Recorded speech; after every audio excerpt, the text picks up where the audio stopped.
কি হলো দিদি? কমলা মা, রূপা, আমি একটু বাইরে থেকে ঘুরে আসছি। অশোক যেখানেই থাকুক, আমি যে করি হোক ওকে খুঁজে বাড়িতে ফিরিয়ে আনবো। ততক্ষণ এই বাড়ির দেখাশোনা করো তোমরা। আর মনে রেখো, দুর্গাকে কোনো মতেই বাড়ির বাইরে যেতে দেবে না। ঠিক আছে দিদি। ঠিক আছে মা, আমি কোথাও বাইরে যাব না।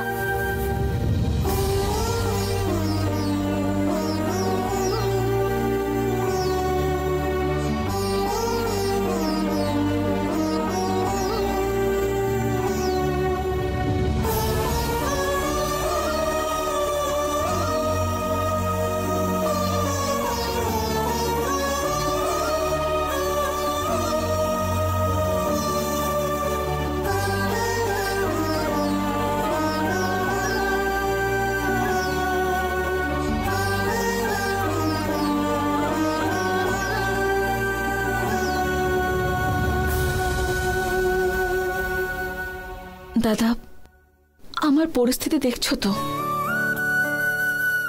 এই সমাজ আমাকে বিধবা বলছে, কিন্তু আমার মন বলছে আমি এখনো বিধবা হইনি দাদা। তবে বিষয়টা প্রুফ করতে হলে আমার স্বামীকে সবার সামনে নিয়ে আসতে হবে। কিন্তু ও কোথায় আছে, কি পরিস্থিতিতে আছে, কিছুই বুঝতে পারছি না। কোথাও থেকে কারোর একটা ডেড বডি তুলে নিয়ে এসে এখানে এসে দেখে যান বলে বারবার উত্ত্যক্ত করছে পুলিশ।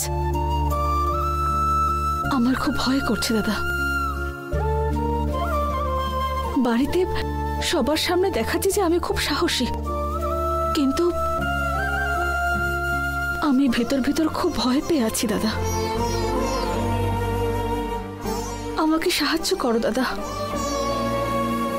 আমার বর কোথায় আছে তুমি দেখাও আমাকে, প্লিজ।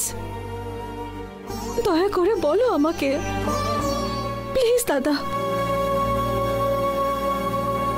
দয়া করে আমার বর কোথায় আছে তার শুধু একটা সংকেত দাও।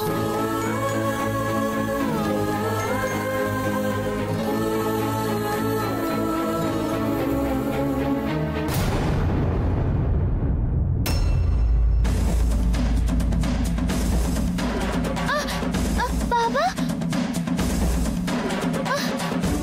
মা, মা, মা, মা, মা। কি হচ্ছে সোনা?